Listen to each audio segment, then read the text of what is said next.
Well, I finally got my 57 back from the shop. It's been in the shop for a while.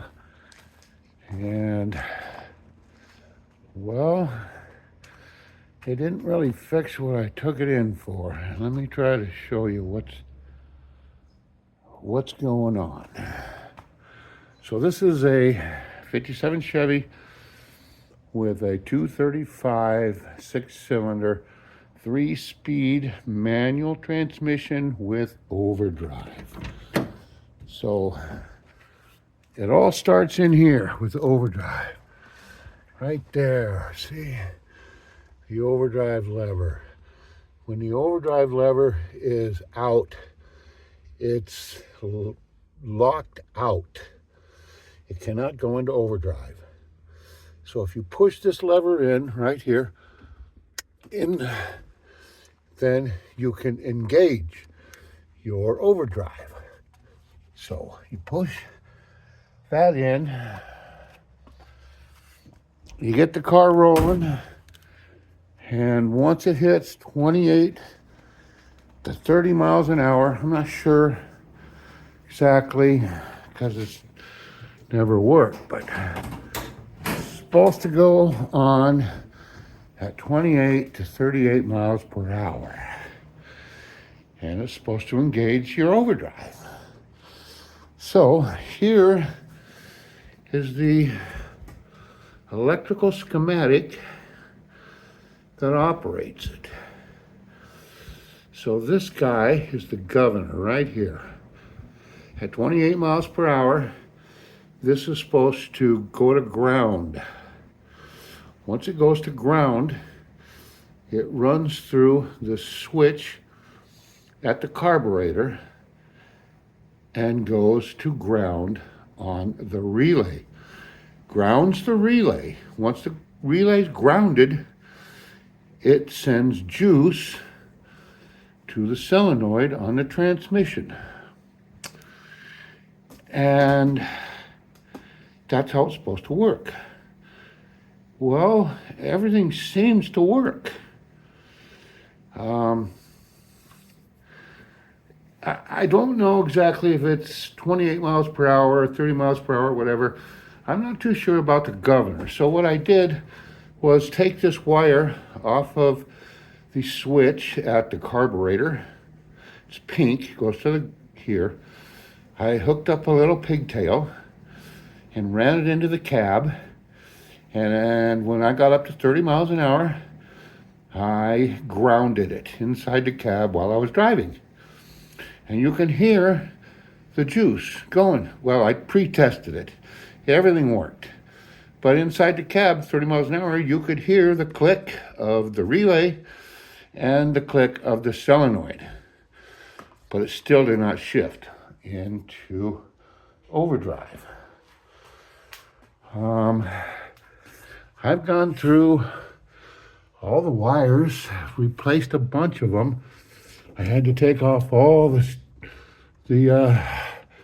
sheathing around this here cable setup, and I replaced most of these wires. I put in a new fuse. It's working. Everything seems to be working. Okay, it goes to the distributor. That's how it gets its signal. The power's coming from over there, off of the resistor block, or the ignition, I guess you would say. And it all comes over here to the relay, which is, let's see if I can, it's on the front here. It's hard to see, but it's right here. It's right here. I stripped all this back. Everything's getting power. Everything's working the way it's supposed to electrically. The transmission has been out 3 times at a transmission shop. All right, that's my frustration. I had it at the transmission shop for this very reason. can't get it to shift into overdrive. And they promised me that they could get that job done. And they did not get that job done. They did a lot of other little things here and there, got transmission out, got it all good to go and everything, and it runs great, but it just doesn't have overdrive. So, I am pleading for help. If anybody out there knows anything about the overdrive on this and what I can do, I've got a guy who says that he's going to look at it for me just after the 4th of July. And I've been tinkering and reading and studying, and man. So this is the part right here. Let's see here. This is kind of how this works. Let's see. Okay, this right here is the solenoid that clicks this thing in and out of overdrive. This little thing right here is called a pawl, P-A-W-L. And when this clicks into shifts, when this gets electricity, which it does from the relay, you can hear this clicking. So if it's installed properly, this is inside the gear case. This will be a gear case. You don't see any of this stuff normally. This goes inside to the gear case, connects to this pawl, and drives this right here. It's number 2. It's called the Sun Gear Control Plate. Let me see if you can see that. Sun Gear Control Plate. Okay, and it has to line up in a special slot in there. And I don't know if that's the problem or not. But it's kind of starting to point to that direction. I have not pulled this guy out. I do know that it works. It's brand new. Like all the relay's brand new. The kickdown switch is brand new. The wiring's brand new. The fuse is brand new. And it's all getting everything. Seems to be working. But I don't know if this is sliding in and out properly. If this got connected properly to the pawl, the shaft on the solenoid. Because if you don't put this in properly, you can get this in without it actually being connected. And I have not pulled that. I do not know. That's hopefully what I find out after July 3rd, when I take it to another shop. Now, I'm not really satisfied with what I got back from the shop that it's been in for a couple of weeks. I'm not gonna, publicly trash anybody or anything like that. I don't know if they did it right. And I did have to pay a considerable amount of money to get my car back from this business, because he did have some money and time invested in this thing. And I'm not trying to get anything for free. But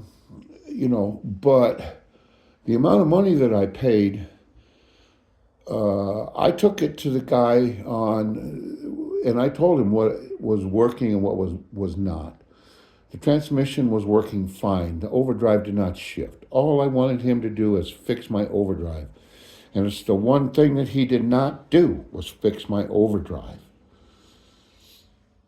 Or at least it doesn't shift, it doesn't go in. And he couldn't get it to go in. He couldn't figure it out. And he was done tinkering with the thing, and he wanted me to come get it. So I argued with the guy, and that didn't really lead anywhere.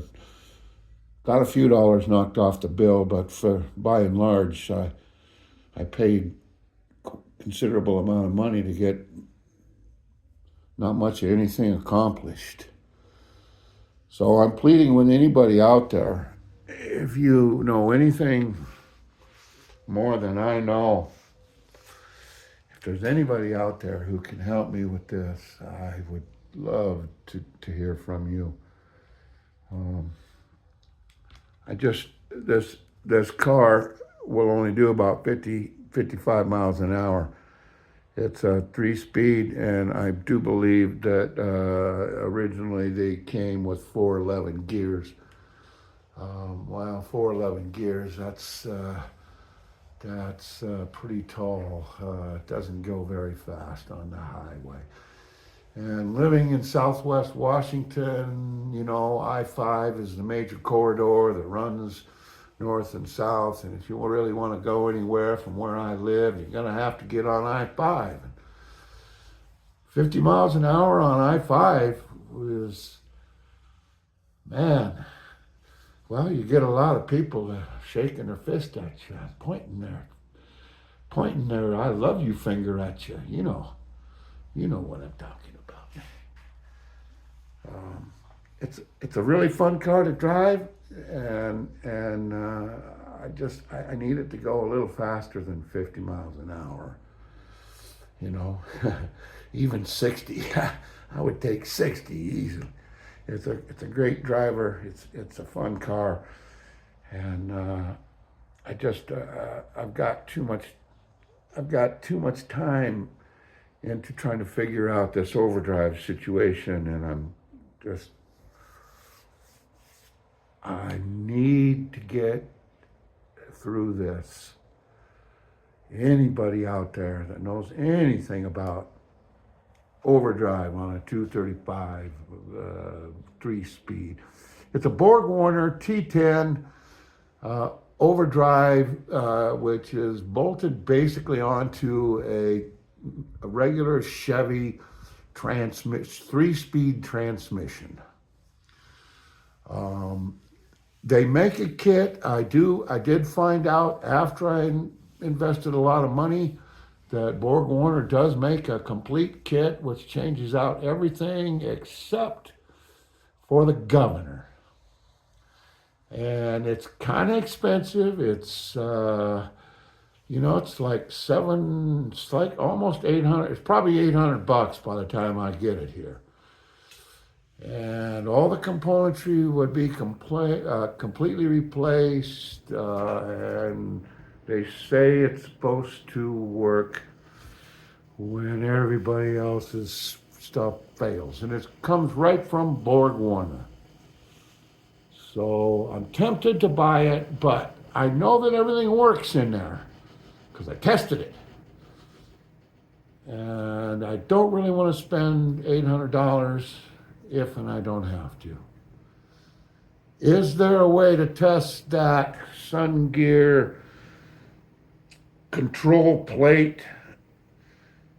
Can it be put in backwards when the transmission was apart so it won't work right? Can I align it while it's in my car without having to pull the transmission again? These are questions I don't know. Is it, in fact, actually going in and out, the pawl? Is it? I don't know. Please, if you know anything about this, give me a holler. My name's Ron, and I'm the owner of this 57 Chevy. I feel more like an ambassador, because this car is just too special. And I want to keep it a 1957 Chevy. I don't want to hot rod it. I don't want to make it shine. I don't want to fix it all up so it doesn't even act like a 57. This car has only been touched in places that it absolutely needs to be upgraded.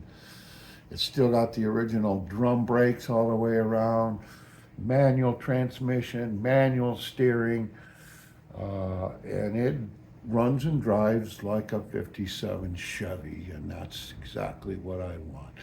And I want to keep it that way. And it originally had an overdrive, and that's the way I want to keep it. So somebody out there, somebody, please, get in touch with me. Help me through this. Okay. Ron, adios.